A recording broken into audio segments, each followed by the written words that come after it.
그런데 이스라엘 백성들이 하나님께 왕을 요구합니다. 왜냐하면 계속되는 주변국들과의 싸움에 있어서 강력한 통치권을 가진 어떤 제군주, 전쟁 용사가 필요하다고 생각했기 때문입니다. 그래서 초대 왕으로 사울이 세워지게 되지요.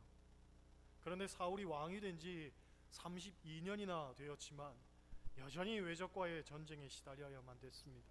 특히 블레셋이 이스라엘을 많이 괴롭혔는데 그 블레셋을 이끄는 장수가 골리앗이었습니다. 골리앗은 거인족인 아낙 자손의 후손이었습니다. 여호수아 11장을 보면 이스라엘 백성이 가나안에 들어갈 때에 아낙 자손을 물리쳤는데 그 가운데 남은 자들이 가사와 가드와 아스돗에 살았다고 기록되어 있는데 이 골리앗이 가드 사람입니다. 그가 얼마나 큰지 그의 신장이 6규빗 한 뼘이라고 했습니다. 당시 한 규빗은 대략 45cm 정도로 환산하기 때문에 오늘날로 말하면 약 2m 90cm에 이르는 거인입니다. 제 친구 중에 키가 가장 큰 친구가 1m 95cm인데 정말 큽니다. 비 오는 날 그 친구하고 우산을 같이 썼는데 팔이 빠져 죽는 줄 알았습니다. 팔이 너무 아파서 그래서 야, 우산을 네가 들어라 그랬더니 이 친구가 우산을 들었는데 저는 비를 다 맞았습니다. 너무 크니까. 그런데 골리앗의 키는 2m 90cm라고 하니까 상상이 안 되는 크기지요. 사무엘상 17장을 보면 그가 머리에는 노투구를 쓰고 몸에는 비늘 갑옷을 입었는데 그 갑옷의 무게가 약 5,000세겔이었다고 합니다.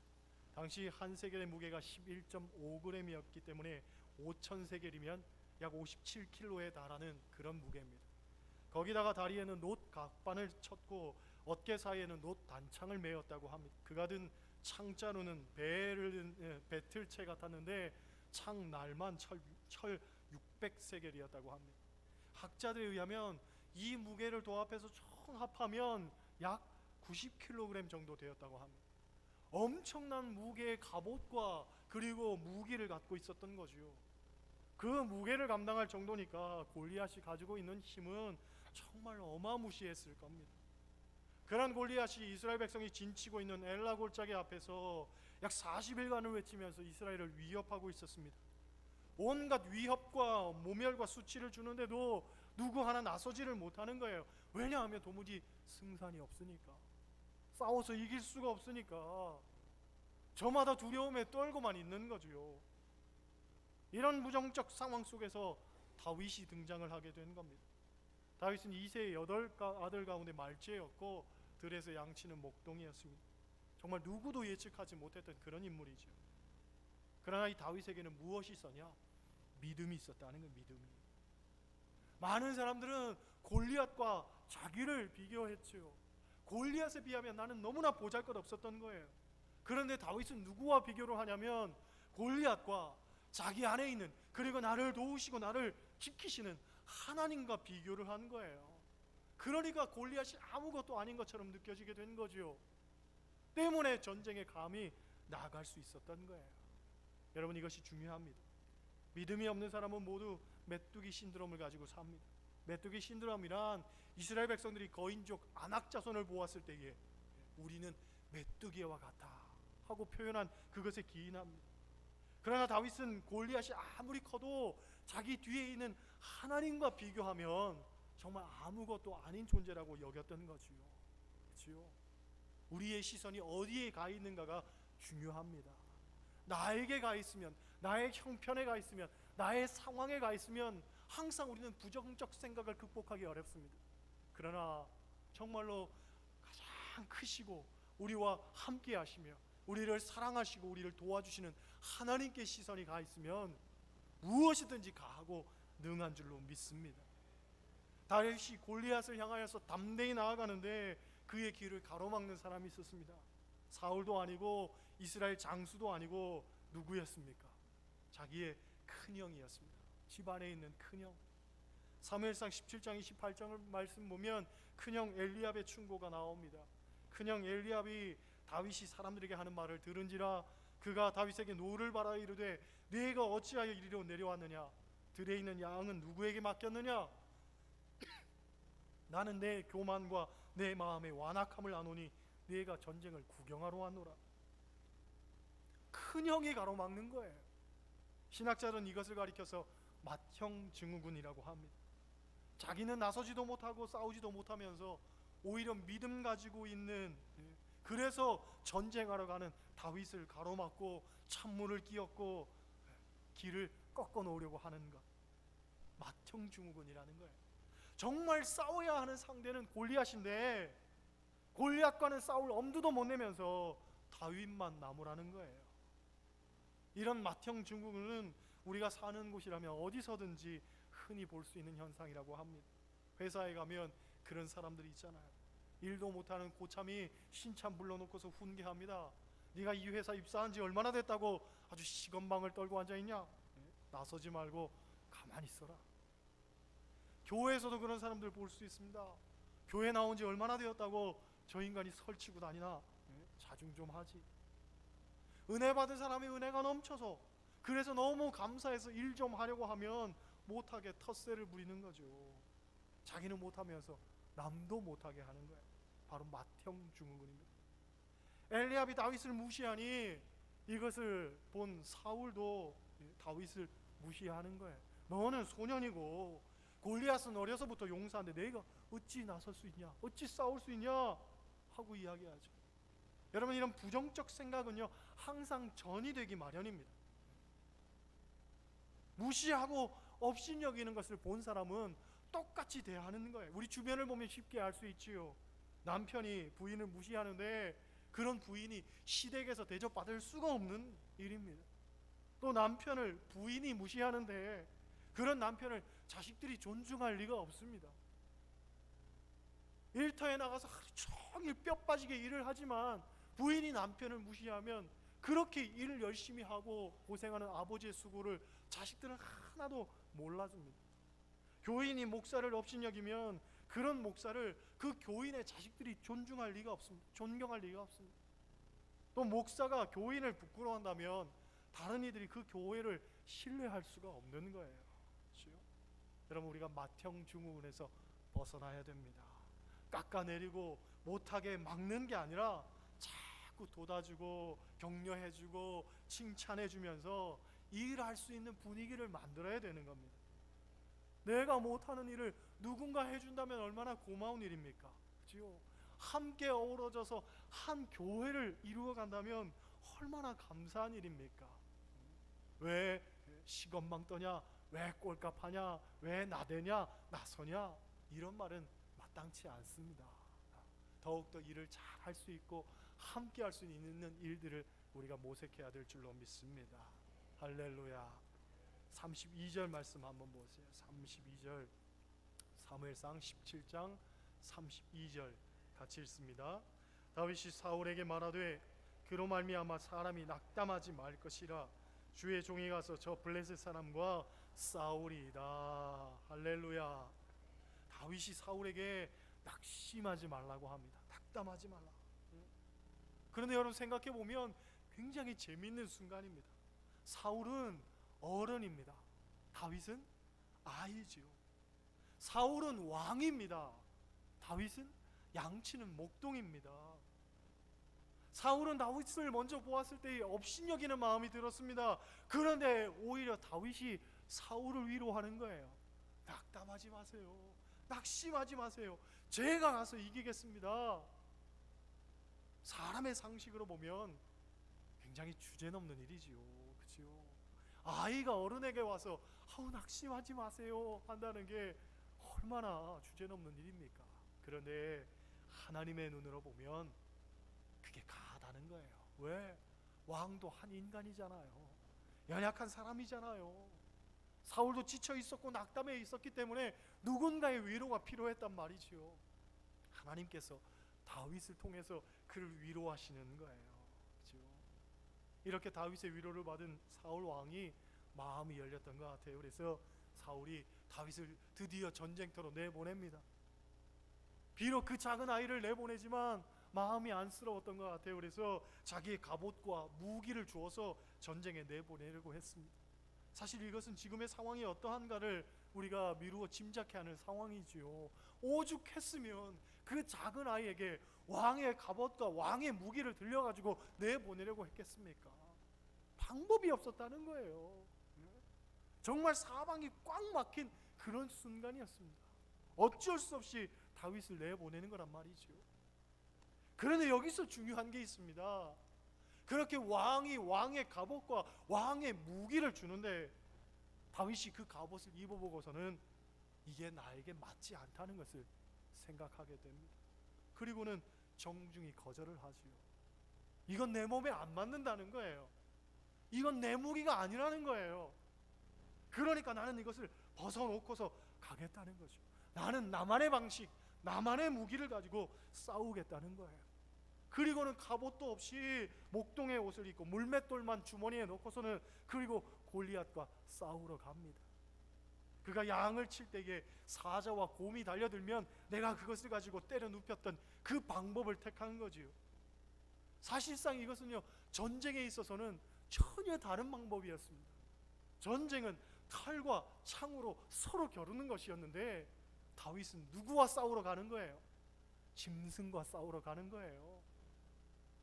내가 곰을 물리쳤듯이 사자를 물리쳤듯이 물리치려 하고서 가는 거지요. 그러니까 다윗은 골리앗을 무엇으로 본 거예요? 짐승으로 본 거예요. 짐승으로. 그렇죠? 하나님을 업신여겼던 짐승으로 본 거예요. 그리고 그와 싸우러 간 거지요. 여러분, 블루오션이란 말이 있습니다. 남이 쓰지 않는 방법을 개척하라는 거예요. 남의 것 모방하지 말고 남이 성공한 것 흉내내지 말라는 거예요. 그러기 위해서는 어떻게 해야 되느냐? 일단은요, 나에게 맞지 않는 옷은 벗어야 됩니다. 이게 중요합니다. 여러분, 많은 사람들이 나에게 맞지 않는 옷인데도 그 옷이 좋아서 그 옷을 입고 삽니다. 이게 나에게 맞지 않으니까 얼마나 불편하고 얼마나 답답합니까? 하지만 그 옷이 좋은 걸 어떻게 해요? 좋아 보이는 걸 그냥 입고 사는 편을 택하는 거죠. 입고 살지만 너무 불편한 거예요. 힘든 거예요. 행복하지를 않습니다. 그런데도 남들이 멋있다고 하니까 그 옷 입고서 사는 거예요. 그렇잖아요. 여러분 삶을 가만히 들여다보십시오. 나에게 맞지 않는 옷들이 있단 말이죠. 그런데 버리지를 못해요. 아깝기도 하고, 그렇죠? 그런데 당장 그것을 벗어버려야 됩니다. 그래야 자유함이 있어요. 그래야 편안합니다. 그래야 해방감을 느낄 수 있어요. 그래야 행복이 찾아옵니다. 예전에 최웅용이란 사람에 관한 이야기가 방송에 나왔었습니다. 이분은 세계에서 IQ가 제일 높은 사람으로 알려져 있습니다. IQ가 무려 210이라고 합니다. 다들 놀라지 않지요? 그 정도 IQ는 갖고 계시니까 우리 교인들은 다들 똑똑하시더라고요. 얼마나 말씀도 잘 기억하시는지. 어쨌든 이분은 3살 때 미적분을 풀고 3살 때 자서전을 썼다고 합니다. 저는 아직도 자서전 한번 써보지는 못했는데 5살 때 대학에서 물리학을 공부하고 8살에 미국으로 유학 가가지고 석박사 통합과정을 다 마치고 10살에 미국 나사에 들어가게 됩니다. 나사는 미국에서도 최고의 인재들이 모이는 그런 곳이란 말이죠. 그런 곳에 10살에 들어갔으니까 이 사람은요 정말 말로 형용할 수 없는 그런 천재 중에 천재입니다. 그런데 이분이 하루아침에 그 좋은 직장을 그만두고 갑자기 귀국해가지고 그냥 너무나 평범해진 모습으로 살아가는 걸 보면서 사람들은 실패한 천재다 이렇게 이야기를 합니다. 실패한 천재라는 거예요. 그런데 이분은 고백하기를 내가 한국으로 들어온 것은 새로운 꿈에 대한 도전이었다는 거예요. 왜냐? 미국에 있을 때는 늘 혼자였다는 거예요. 영원한 이방인이었고 늘 기계처럼 앉아가지고 문제만 풀면서 숨이 막힐 것 같았다는 거예요. 그래서 살기 위해서 귀국을 한 거죠. 이분 아들이 방송에서 이런 이야기를 합니다. 왜 사람들은 우리 아빠더러 실패한 천재라고 하는지 모르겠습니다. 아빠는 지금 행복합니다. 사람이 행복하면 성공한 것 아닙니까? 이런 이야기를 하죠. 맞지 않는 옷을 입고서 나는 성공했다라고 여러분 생각하시겠지만 진정한 성공은 행복에서 오는 것 아닙니까? 내가 행복하다면 그 인생은 성공한 거예요.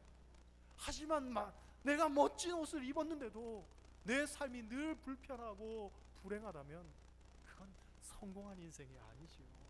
그렇잖아요. 여러분, 내게 맞지 않는 옷을 벗어버려야 됩니다. 물론 이건 너무나 어렵습니다.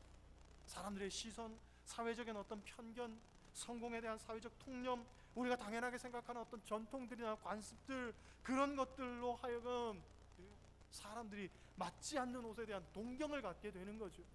이게 좋아 보이는 거예요. 그렇게 사는 게 좋아 보이는 거예요. 그러나 우리의 행복은 이러한 옷을 벗어 던질 때 주어진다는 걸 알아야 됩니다.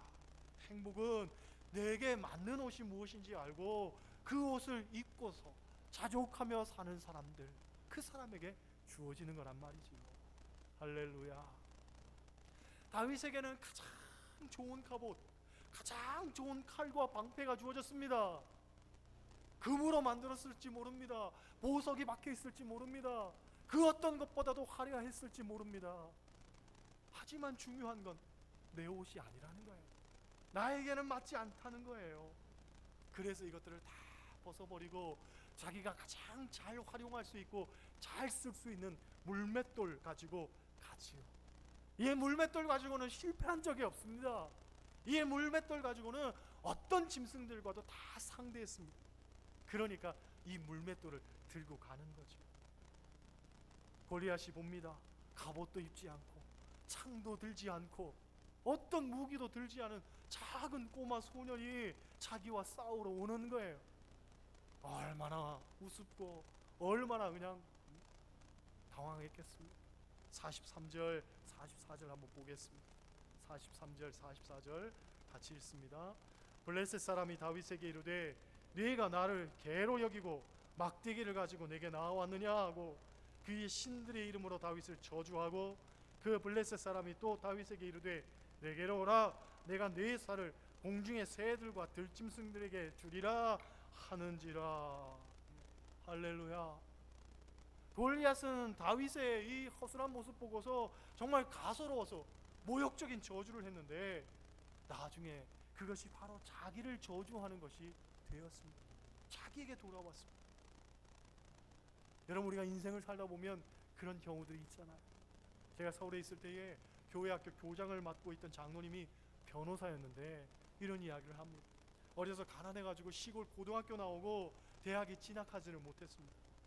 하지만 변호사가 되고 싶은 마음에 사법고시 시험을 준비를 했습니다. 어느 날 동네 유지가 이분을 부르더라는 거예요. 그러더니 자기가 운영하는 공장에서 일하라고 이야기를 했습니다. 나름대로는 가난하게 사는 그 집이 안쓰러워가지고 불러다가 월급이라도 주면서 부리려고 하는 거죠.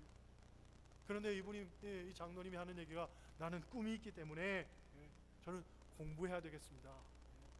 말씀은 감사하지만 저는 열심히 공부해서 사법고시 보려고 합니다. 그랬더니 이놈이 은혜를 원수로 갚는다고 화를 내면서 너 같은 놈이 사법고시 합격하면 내 손에 장을 찢겠다, 그 이야기를 하더라는 거예요.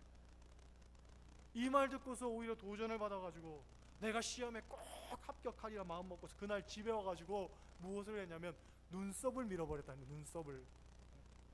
그 전까지만 해도 청년의 혈기를 주체하지 못하니까 친구들 가끔 만나기도 하고 야외에 나가서 놀기도 하고 또 그런 마음이 들기도 하고 날 따뜻하면 마음이 싱숭생숭하고 그랬는데 자기를 무시하고 자기를 업신여기는 그분 만나고 난 다음에는 아니다, 내가 정말 마음 고쳐먹고서 공부하는데 집중해야지.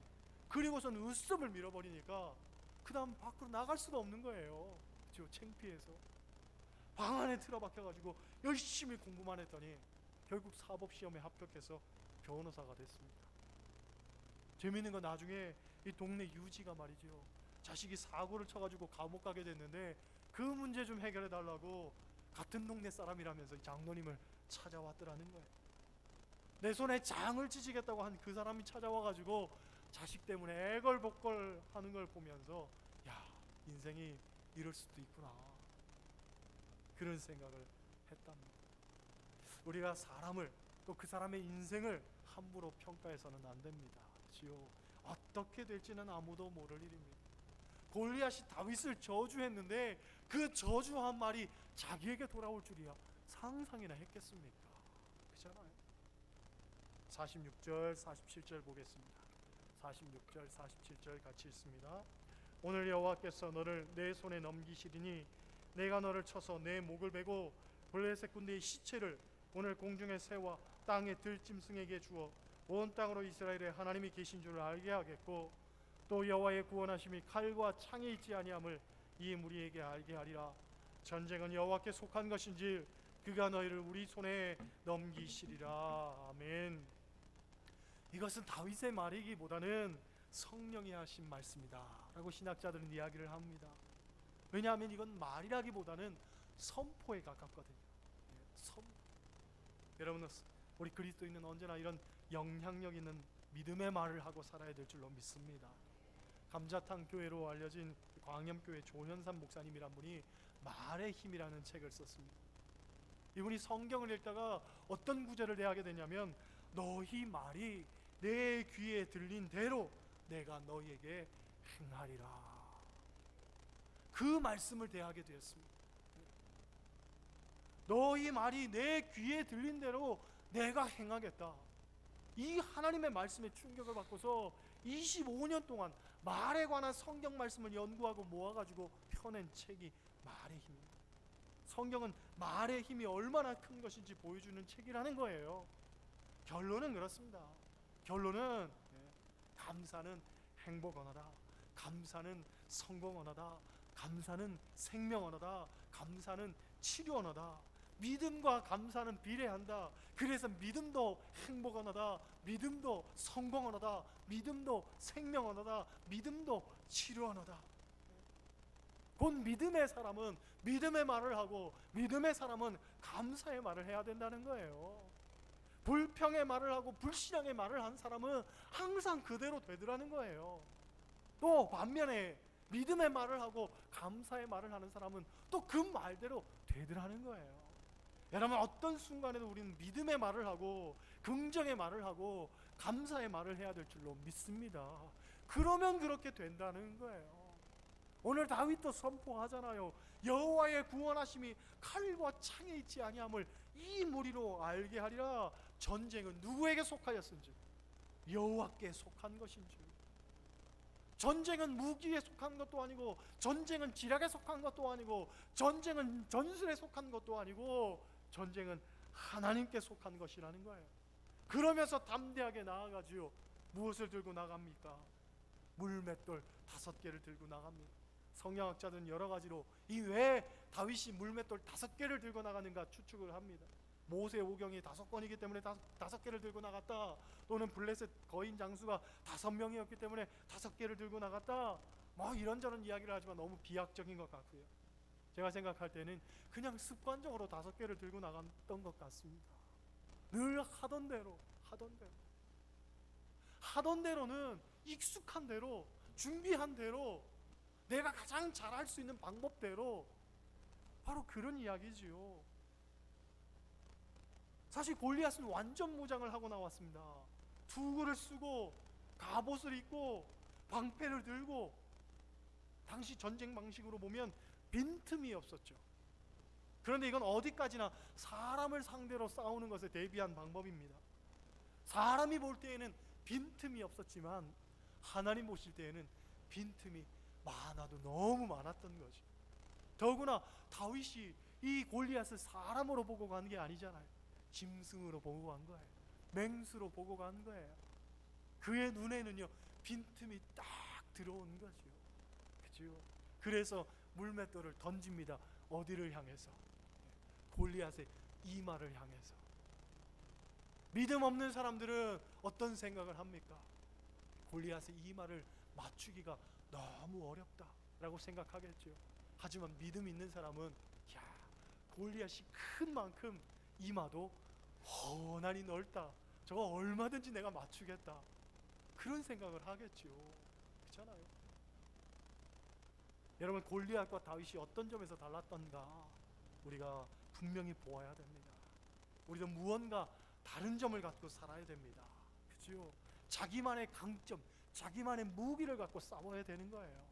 남들이 생각하는, 남들이 맞춰주는 그런 옷을 입고 남들이 들려주는 그런 무기를 갖고 나가면 안 됩니다.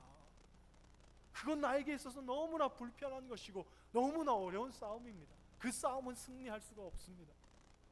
내가 익숙하고 내가 잘할 수 있고 또 나에게 있는 그 달란트, 그것 가지고 가는 거예요. 그렇죠? 다윗이 갖고 있는 달란트는 분명했습니다. 첫 번째는 믿음이란 달란트였습니다. 그는 하나님만 본 거예요. 하나님만. 아무리 사람들이 안 된다, 실패한다, 패퇴한다, 너는 죽임을 당할 수 있다라고 이야기를 해도 살아계신 하나님 나와 함께 하시는데 하는 그 믿음 갖고 간 거예요. 또 다윗이 가지고 있었던 강점은 누구보다도 물맷돌을 잘 던질 수 있다는 그것. 사람들은 창을 들려주고 방패를 들려주고 갑옷을 입혀주려고 했지만 아닙니다. 그건 내 옷이 아닙니다. 내가 가장 잘할 수 있는 것은 물맷돌입니다. 그걸 들고 가는 거예요. 여러분, 우리의 삶을 돌아보면 우리가 가진 것들, 때로는 사람들이 볼 때에 참 부족하고 비천하고 아무것도 아니라고 생각하는 그것들이 있을 줄로 압니다. 하지만 나에게 있어서는 그것이 가장 편안하고 또 가장 잘 사용할 수 있고 또 나에게 가장 잘 맞는 옷이라는 것, 깨닫는 것들이 있습니다.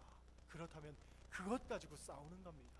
자기만의 강점을 가지고 자기만의 무기를 가지고 가는 거예요. 그리고 그 위에 하나님을 향한 믿음이 있어야 되겠죠. 믿음을 갖고 우리는 외치며 선포하며 나아가야 됩니다. 너는 무기를 의지하지만 나는 하나님을 의지한다. 너는 강하지만 하나님은 더 강하시다. 내 등 뒤에는 하나님이 있기 때문에 난 얼마든지 이기고 승리할 수 있다. 그 믿음 갖고 가는 거예요. 여러분에게 맞는 옷을 입고 내 강점을 가지고 사시기를 바랍니다. 진정한 행복은 바로 내 것을 가지고 살 때에 주어지는 것이고 하나님 안에 주어지는 것입니다. 나만의 무기를 갖고 세상을 이기며 사는 여러분 되시기를 주님의 이름으로 간절히 축원합니다. 기도